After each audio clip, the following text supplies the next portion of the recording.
Hello, everybody, and welcome to the Menlo Park Veterinary podcast. Our podcast today is on humanity in veterinary practice.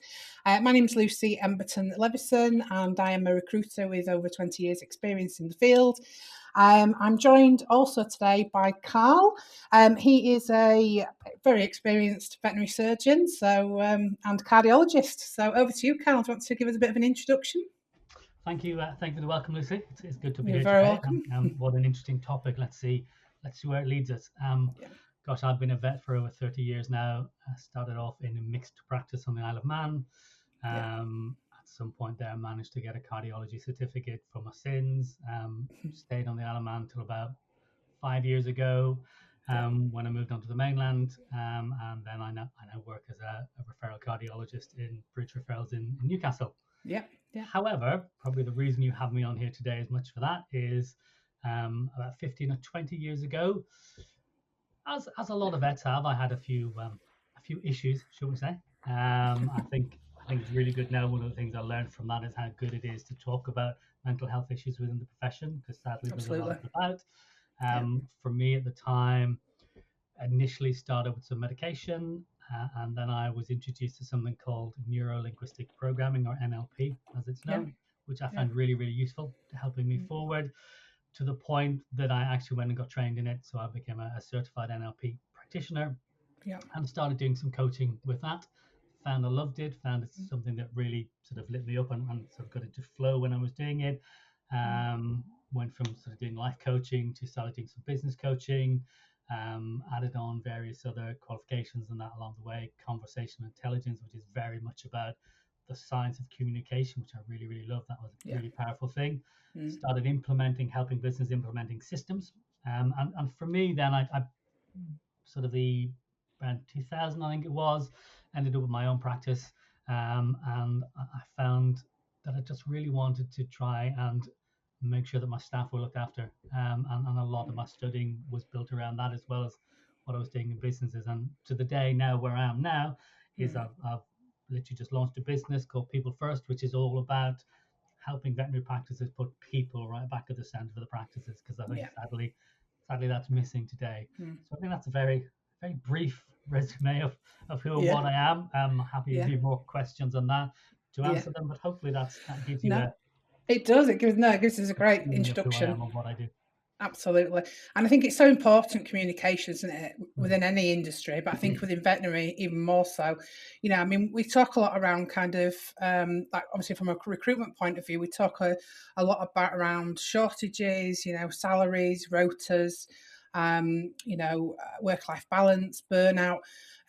But I don't think enough people really talk about what humanity actually means. In today's veterinary market, and I suppose how it's changed over the years. You know, having been in the veterinary industry and a vet for 30 years, how have you seen that change from, you know, graduating through being a business owner, and then obviously into what you're doing now? Would you say that's what's that change, or what's that curve been like? I think when I started as a vet, it was a very different profession. And some good, some bad, you know, as with all businesses, there's good, great changes. You know, what I can do now to what I could do 30 odd years ago is massively different. But I think back then there was a different pace to it. There was certainly different expectations from our clients as to what we could do. And I think that's been a big part of it. And I think also, not that veterinary wasn't a business back then, because of course it was. People had to make money to pay the bills, etc. But I think we've learned so much, and it's now so much more. I think it's driven by numbers now, and we've kind of forgotten that there's people at the heart of it. And some of that maybe people feel necessary because they do have bills to pay. There's the pressure on. I remember when I was a business owner, sometimes when things were tight as they were, it would terrify me that people's mortgages depended on me. And obviously it wasn't totally on me, but that's how you felt when you're running it.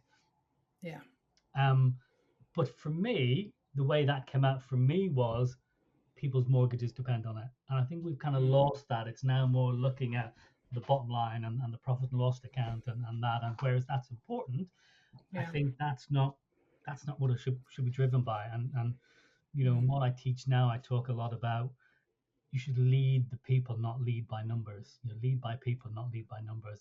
Because actually, I think if you do lead by people, the numbers work themselves out. You still got to look at them. You still got to be careful. You still got to pay attention to them. But I think we've lost the seeing the vets as and the nurses and the admin staff and everyone else that works in practice as the heart and soul of the practice. And I think to some extent corporatization has been part of that, although again corporates have brought some good things to the practice, I think, but it's very much now a case of what can this unit do to hit the bottom line, rather than how we work together and how, well, this is a vet, what do they bring as a person that helps the business to grow? How can they work together with their other colleagues to help the business to grow? And I think that's kind of where we've lost the humanity in it, because we've become a business. And part of that, I think, we've maybe brought upon ourselves. There's a big change I've seen in 30 years is there's slightly less trust as to the veterinary profession from the public. We don't feel as part of the community as I felt when I started off, although mixed practice probably has a little bit of a difference in that because you are within the farming community. But even as a small animal vet, you kind of felt that was there. And I think we've lost a little bit of that. Yeah. I still think it's out there, Lucy, because I did a talk recently on how do we make clients love us on the back of the CMA thing. And if you actually read the CMA report, people, I think, still trust the individual vet. They still talk about trusting the vet. I think what they've lost trust in is the vet, if that makes sense. The wider. That's a little bit of a beacon for us, because if that still exists, surely that's a lesson for the industry to go, actually, that's what people are saying. Let's take that and turn that into something. How can we take that and show that outwards, project that out to what people actually do want? Because people want people. It's you're in a business. People buy from people, don't they? That's what they want. And there's so much AI. I'm slightly sidetracked now, but I think AI is so over-consuming now, and I use it, and lots of people use it. I think it's great, but I think one of the things it's going to do is it's going to drive people back to wanting contact. They'll use it. It's a great tool, but the more you use it, the more people live off contact, don't they? Humans naturally need contact. They need that contact. They need to work together. And I think we need to get back to that. I think I've answered your question slightly roundabout. I'm Irish. We've got the gift of the gab apparently. So apologies for around the houses to get to an answer, Lucy. It's all intriguing, Carl. It's all intriguing. It's all really informative stuff. So now you've got a captive audience in me, absolutely.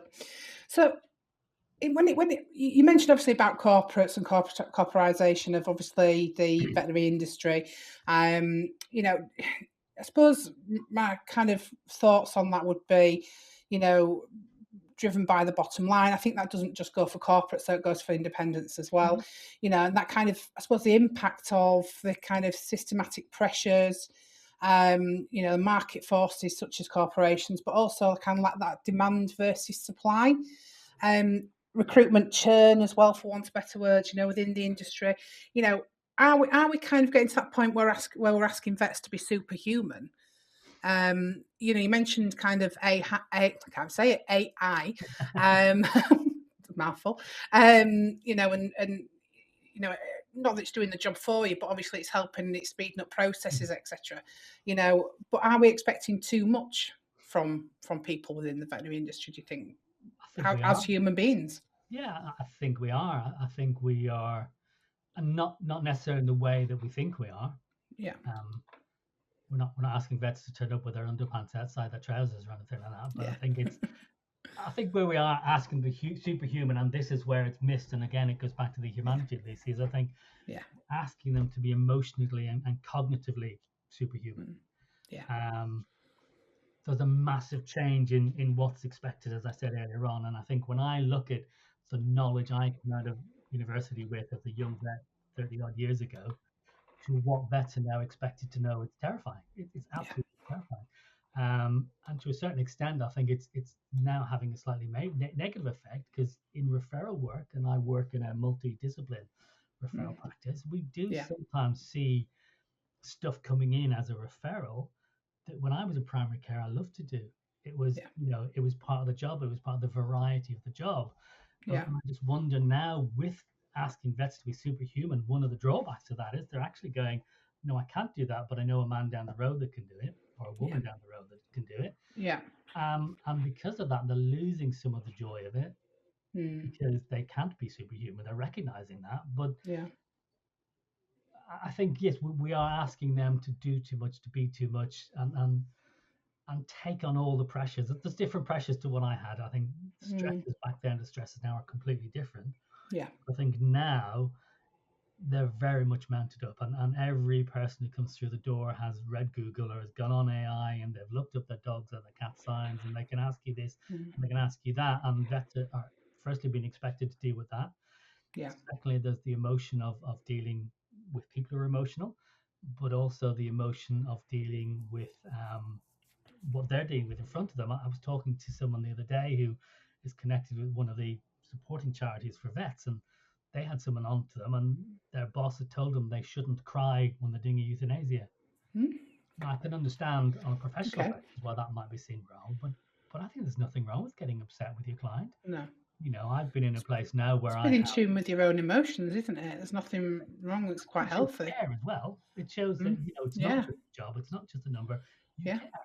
I've been long enough in the profession when I was in first opinion that I would see puppies and kittens for their first vaccinations, and then I would see them for end of life care. Yeah. And of course, you're going to get upset. You know the person, you know the animal, Yeah. and that's for me a classic example of what we are losing. You know, Yeah. veterinary to me, it's called practicing veterinary medicine. There's an art to it as much as a science to it. Yeah. And I think on the superhuman side, we're now kind of expecting people to get rid of the art of it, and it's just all the science, and they're meant to be resilient, and they're meant to take on all the abuse, and they're meant to take on all the emotion, and they've got to be ice cold with it and deal with this and that and the other. They've got to do however many consults a day.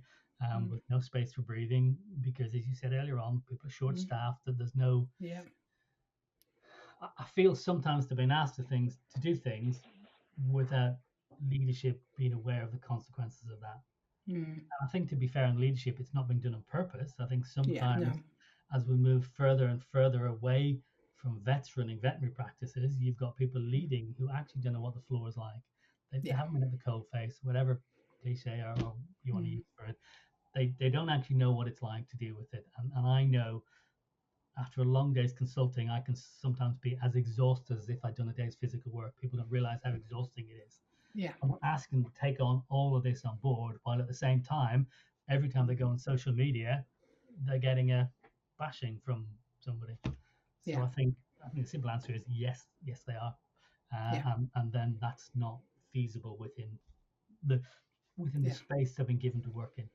I mean, there are lots of vets and nurses out there who absolutely are superhuman. The reason I'm I doing what totally I'm doing agree. now is Yeah. because I have seen people, some of the most caring people I know in the world, working in veterinary, but they're not being cared for. And that's what's turned me into what I'm doing right now, Lucy, is I feel that Yeah. they're not being cared for because they are being treated like they're superhuman, but they're not being given to use the analogy to its full, they're Yeah. surrounded by kryptonite. Yeah. And do you think it's kind of almost like a given expectation Yeah. that that's the way that the industry is, and it's almost like, You're in it because you love the suck animal. it up. It's want of better words. It's do it. And I see it at nursing teams all the time. Nurses will stay late to help each other and to help the animals because they're connected with the animal. They've got a bond with their patient, and they don't want to walk away from it. And again, I think, to be fair to leadership, I think it's a subconscious thing, but it is also a complacency. Oh, well, they've done it before, so they'll do it again. They don't mind doing it. They'll do it again without an awareness of what the consequences of what the knock-on effects of that is. Yeah. And then it's just push and push and push. And then when they do break, I think that's too late to fix it, isn't it? When they say I'm broken, it's you can't turn that around because it's gone too far. No, because consequences of that and the knock-on effect then sometimes becomes too great, doesn't it? Yeah.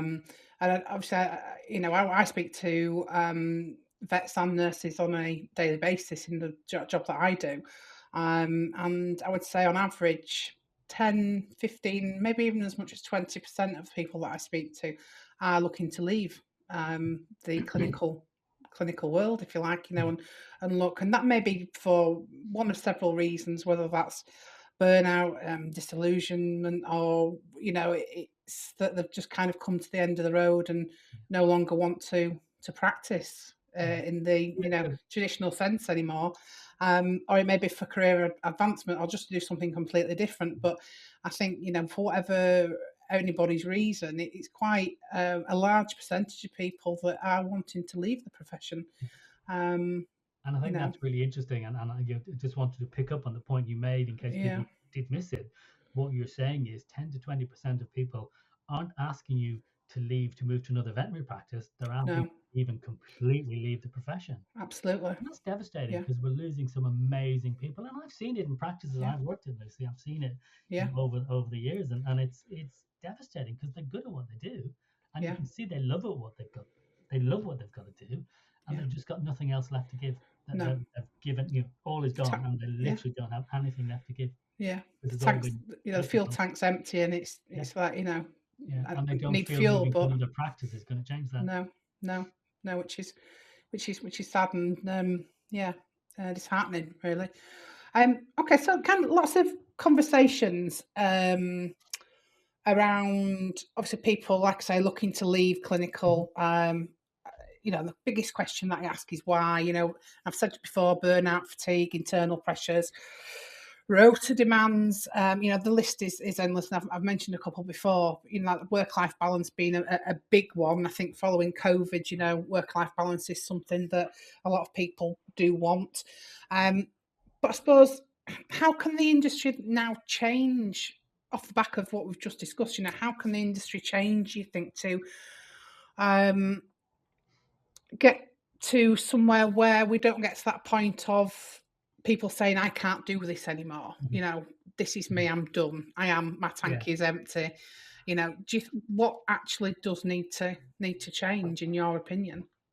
I think within the profession I talk about leadership, and I think there's two forms of leadership. I think there's Mm, leadership as in the people who run a practice, yeah. um, and I think that's where it's got to come from. I don't think it can come from the Royal College or from the BVA or whatever. They can put rules, No. they put regulations in. I think it's Mm, got to come individually from the people who run practices. yeah. But also, I think leadership for me encompasses self leadership as well. So the teams have got to be able to lead. There's a wonderful book by Robin Sharma called Leader Without a Title.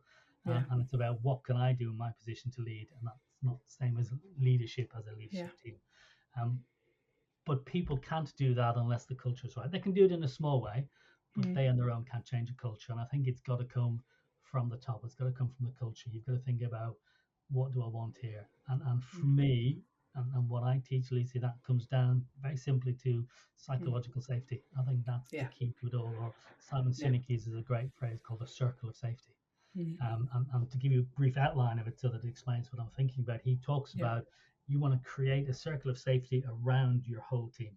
Mm, And if you do that and everybody knows they're looked after and everybody knows they're safe and yeah. they've got no risks internally, when the danger comes along, whether it's the CMA, whether it's a practice opening down the road, whatever it is, Mm, because you feel safe in here, you've got the energy and you've got the trust to turn around to fight the problem from the outside.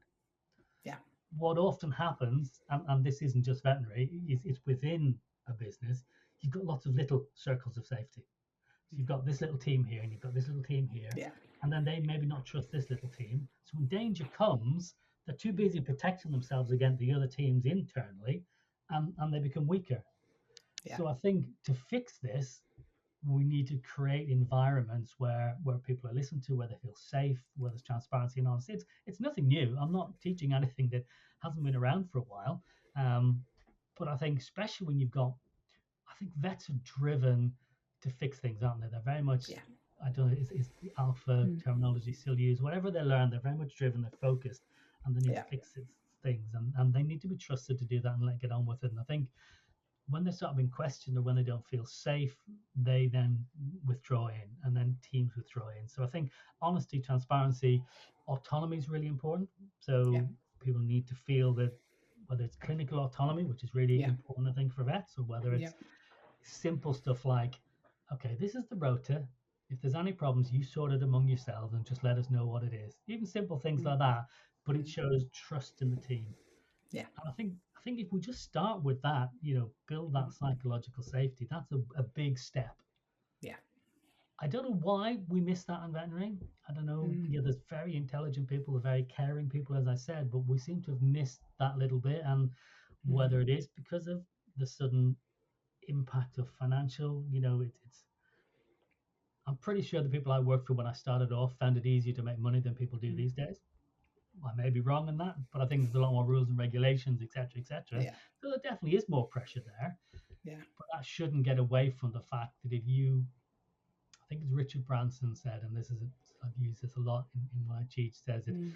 if you look after your people will look after your clients, and your Yeah. clients will look after your business. But it Yeah. all starts with putting your people first. Yeah. And I think if we get that right and we work on that, Mm. we then create a business where people want to be in, and Mm. people want to support, and people want to look after. And Yeah. someone I know in a practice the other day said we've got someone in and they're talking about, oh, can you promote this, can you promote that? And they're going, well, yeah, but do you know what, if I love my practice and if I felt the way I felt about my practice, I wouldn't need to be asked to do that, Mm. because I'd be proud of it and I'd feel part of it. And it's just that Do it making them without being asked. psychologically safe, and Mm. it's not an easy thing to do. It's a simple answer, but it's not an easy thing to do. Does that make sense? Yeah. But I Yeah. think if we start with thinking that way, Mm.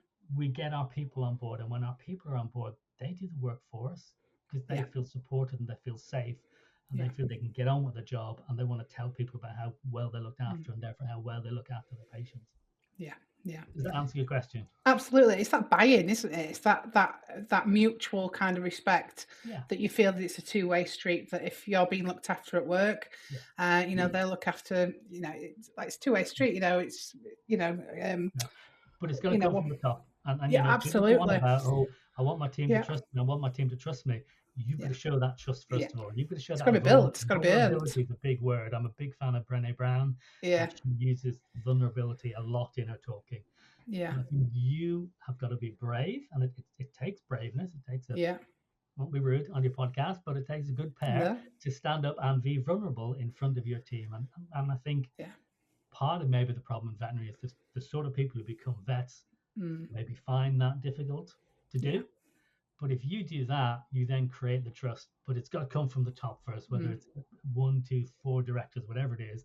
If they don't show it, it's not going to come back until it goes down, first of all. So start at the top. Yeah, I think as well. I mean, we do a lot here at Menlo Park on behavioural profiling, and I think it's important to kind of note that not everybody is the same, and not everybody learns in the same way. Not everybody is motivated by the same things. Not everybody wants to be managed managed in the same way either. And I think what's important about things like behavioural profiling is remembering that sometimes, a lot of it is your inherent behaviours that you possess as an individual, that you have from being a child, from birth. It's these are things, these are characteristics that aren't taught or learned or developed. These are your own personal characteristics. And I think when practices can kind of understand that each individual is unique, then there's not really one it's not one size fits all when it comes to managing a team.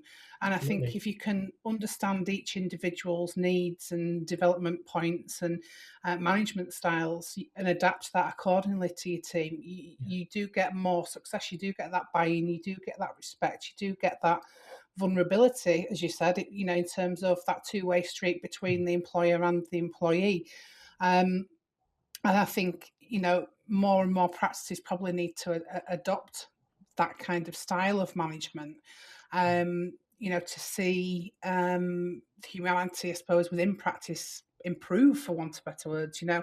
I know we've done a lot of research on this recently, and are starting to encourage practices to use this as a way to recruit, to get to know each individual staff member, to be able to develop and manage the staff accordingly to get the better results. So you're not churning through, for want of better words again, churning through, or having a high turnover, and the attrition rates are improving in terms of holding on to good members of staff. Because in a industry that's predominantly short staffed, is it short staffed, or is it that attrition rates are just through the roof, and it's or through the floor, whichever way it is, it's if we look after the people from the grassroots and build, it's almost like laying solid foundations. If we can lay solid foundations and you build up a brick at a time, before you know it, you've got a solid roof, or you're putting a solid roof on the top of it. So and everything within that is protected and safe. Exactly. So long way of saying I agree. But I think the one thing, and when I am teaching and working with practices, I'm very honest about it. I think it's hard work. It is, as you said, it's brick by brick. There's no magic fix. There's no magic formula. You've got to put the work in. Three things came to mind when you were talking about that. Is firstly, absolutely profiling is useful. When I work with leadership teams, I recommend it, because if you're working in a leadership team, especially under pressure, having a knowledge of how your colleagues think and work makes the job much easier. Yeah. And that comes from, there's a great saying, one of the first things I learned when I studied NLP, and I'm sure you've heard it because it's not specifically NLP, is the map is not the territory. We all see the world in a different way. Our map of the world is not the real world.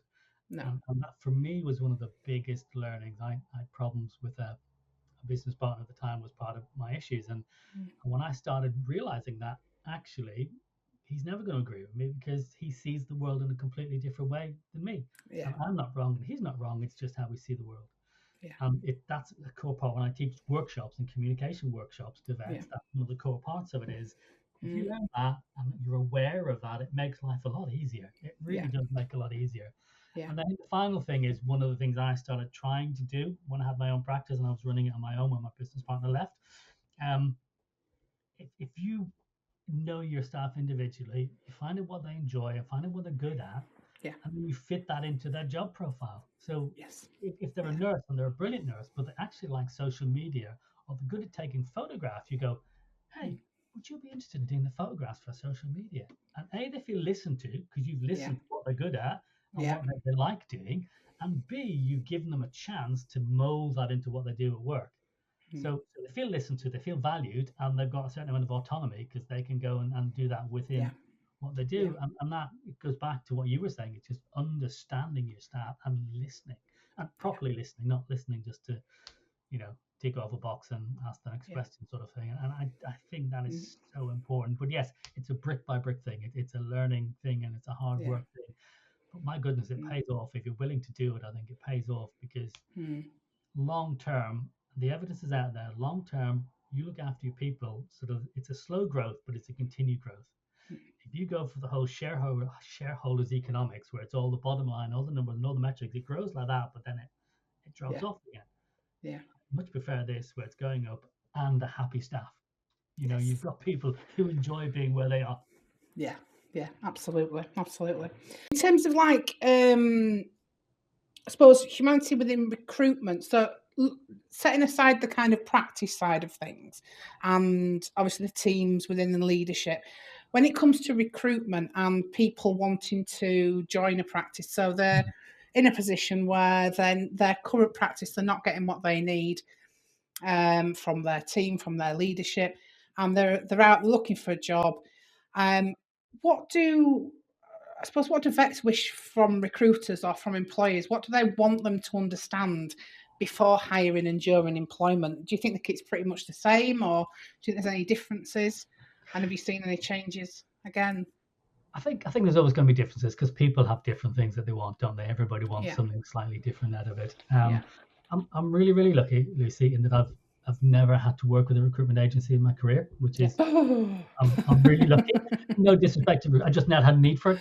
So I know I've been lucky in that respect. That's fine. We'll let you off, Karl. So I'm not quite sure exactly how, because I'm sure you all work in different ways. I have been approached and sort of semi-headhunted at times, and I've just been in a good place. I'm not worried about it. But I think what vets want to know when they're looking for a job is, A, I'm not going to get the same again, because there's definitely a feeling in the profession at the moment that I hear from people is, and it kind of borne out by the 10-20% leaving the profession that you've spoken about is, well, I don't see the point because this profession's broken. What's the point in going down the road?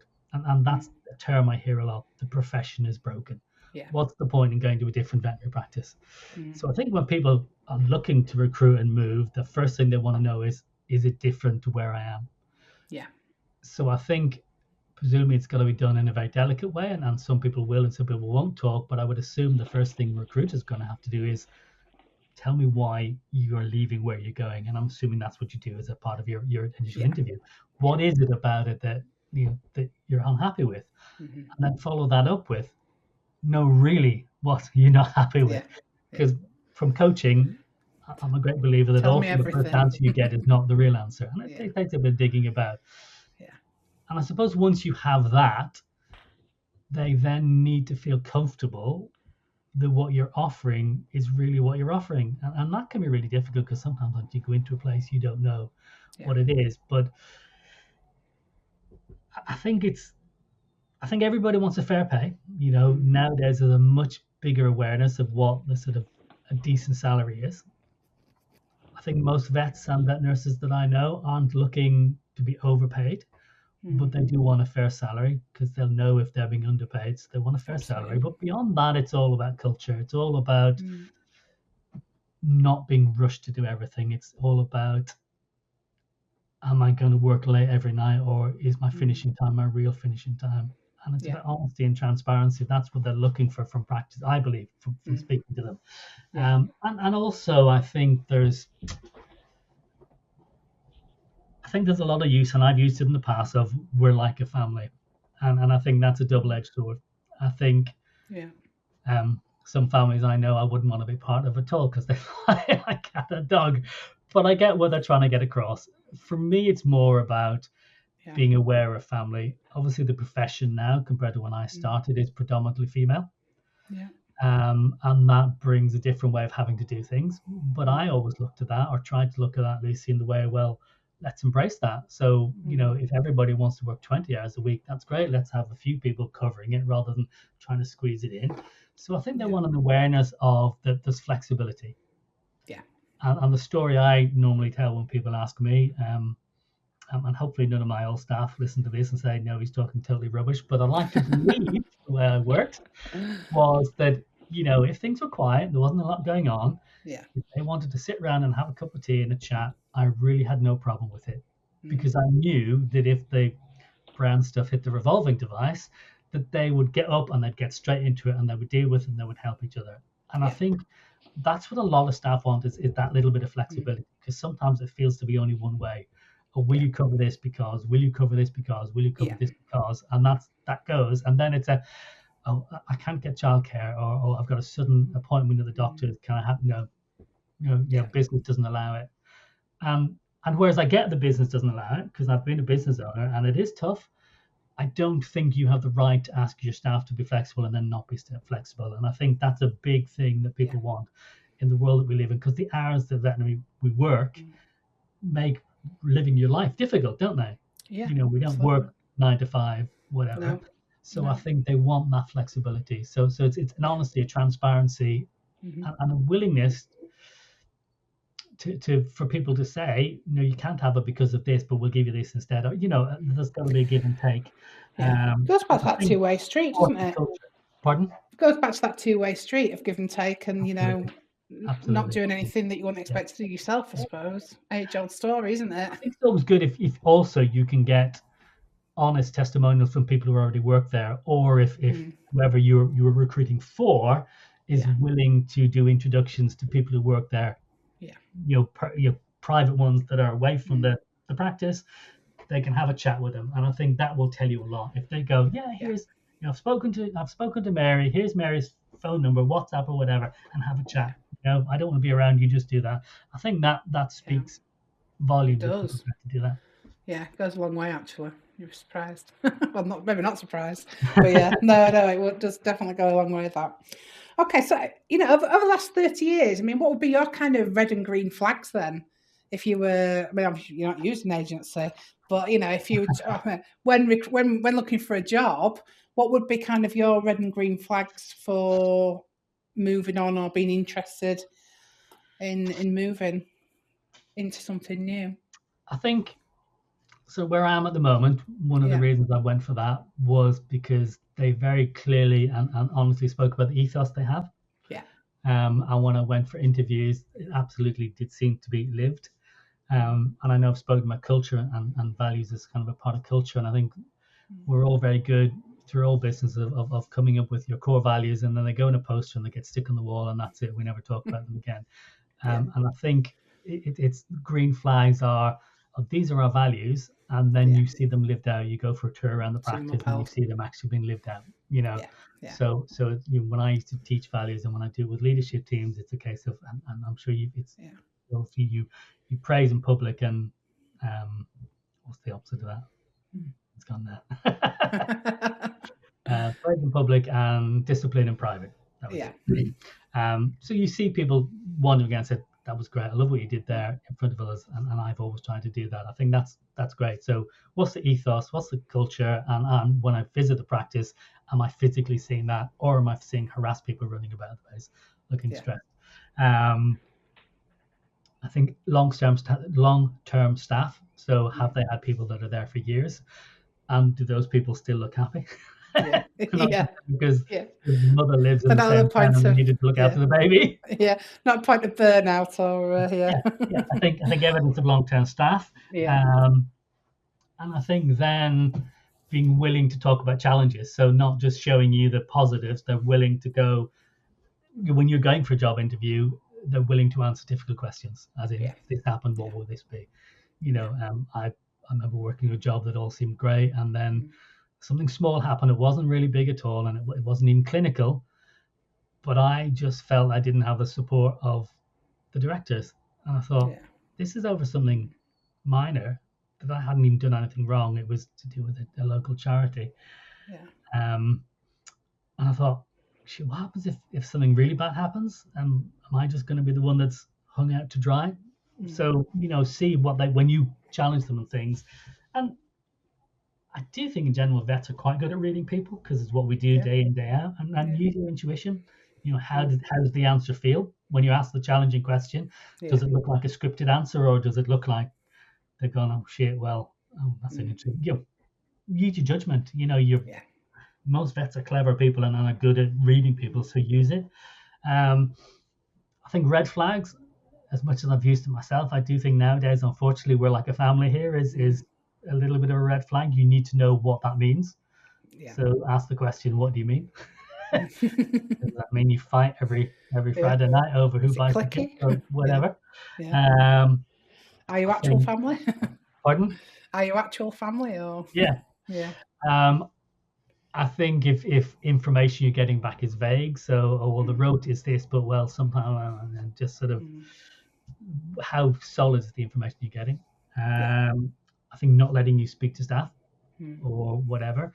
High turnover of staff.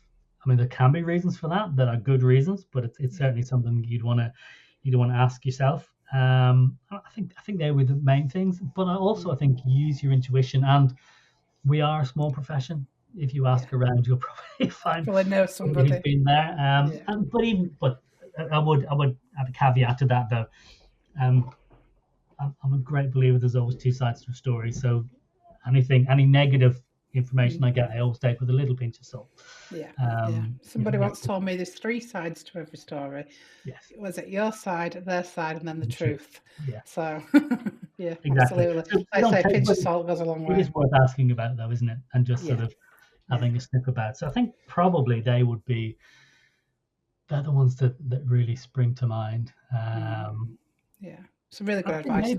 Maybe look at the directors, and it goes back to living your values. They may say some values, but do they talk about, we look after people and we don't overwork people, and then they work 70 hours a week? And do they still believe in the same values that they originally? I think that's a big one as well, isn't it? Like I say, are they living it and working it, and they breathing it? But do they still believe in it as well? Absolutely. Okay.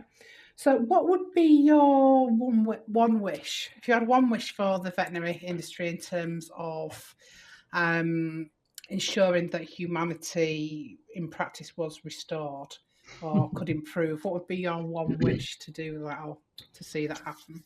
Gosh, that's an interesting question. Do you know what? I think one of the things I'm probably going to have a couple of wishes. You've seen me talk already, Lucy. You know I'm going to go around the houses. No, but I think, that's absolutely fine, Karl. you know what I think is really important to us, and this is maybe something that's not fully within our control. I think one of the big problems that has brought us to where we are is an honesty about the actual cost of veterinary medicine with the pet owning public, and I think that is a big problem. And part of that is because vets maybe aren't the best people at talking about money, but also as an excuse off given, but I think it's true, is that certainly people in the UK have no idea what the cost of medicine is, because we've got much maligned NHS, but when it works, it's really, really good. And so people haven't a clue at what it costs. So it'd be really nice if we could find a way that people actually were made aware of what the true cost of veterinary was, because that's going to make our job easier. And then sort of once we get that in place, I think it is then that we need to think about that what we do is very much a caring profession, and we need to start turning some of that care back towards the people who work within the profession. And I know money's important because you've got a business and you've got bills to pay. But I think for me, is it worth making all that money when at the same time you're making people happy and you're destroying the profession that you presumably love to start into at once? I've just finished creating a workshop to hopefully teach practices to put people first again, and the final line of my workshop that will be on the slide will be, I love the work that I do.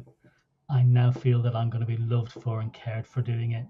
And I think that's what I want to see, because I think that will be a big thing to help fixing the profession. And it's going to hurt to start with, and it's not going to be cheap to start with, because there will be investments have to be made to make sure people are treated fairly and that we get fair rotas and people aren't being pushed to the nth degree to do all the work. And I know that's not cheap because I've employed vets before. But I think medium to long term, that will pay back so much, not only financially, but also in here and culturally. And it'll hopefully stop our profession from dying because of the number of people that are bailing ship. Is that a good wish? Does that work? That works. That definitely works. Okay, so I suppose if you could sum it up in maybe one sentence, humanity, what that means to you.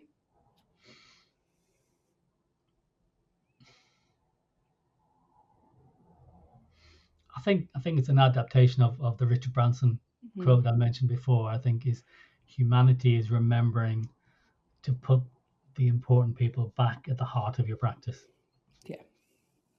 Because everything will follow from there. To be cared for, to feel safe, secure, loved for what they do, I suppose. Then they will do all of that for the practice.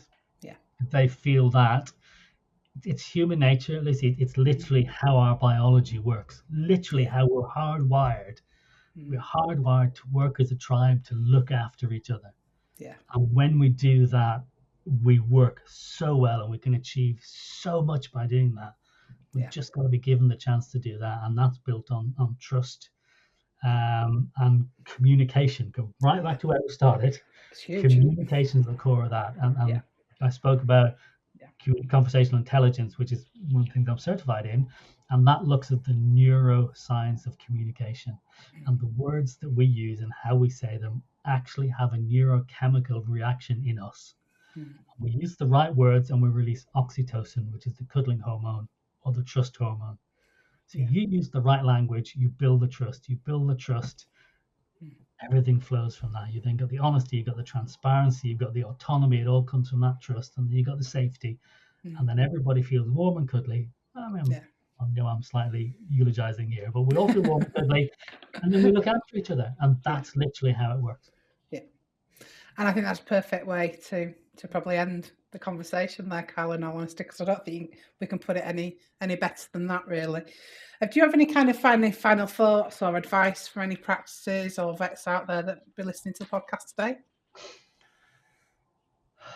I think part of it is just, we're so busy as vets, and what we sometimes do is forget to get out of our own way. And if anything we've spoken about today, hits a nerve or hits a bone, I would suggest, do whatever it is that makes you feel relaxed and comfortable. Go and do that and just let it mull over in your brain and have a think about how you do things. And can you do anything better? Can you change something? Are you looking at your people as human beings or numbers? Yeah. And that's it. Whatever comes from that comes from that. I'm not on for a hard sell or anything like that. I honestly do what I'm doing because I was one of those people who was going to leave the profession. I was ready to go. I was going to go into coaching, consultancy, and then it just hit me. And it sounds really cheesy, but it's true. I suddenly thought, why am I not using these skills to turn back and actually help the people who I believe in? Yeah. And I just think, just go and have a think about what you do. Not in a judgmental way, but just slow down, get out of your own way, forget about the numbers, just think about, do I have a happy practice, and how much better would it be if it was a happy practice?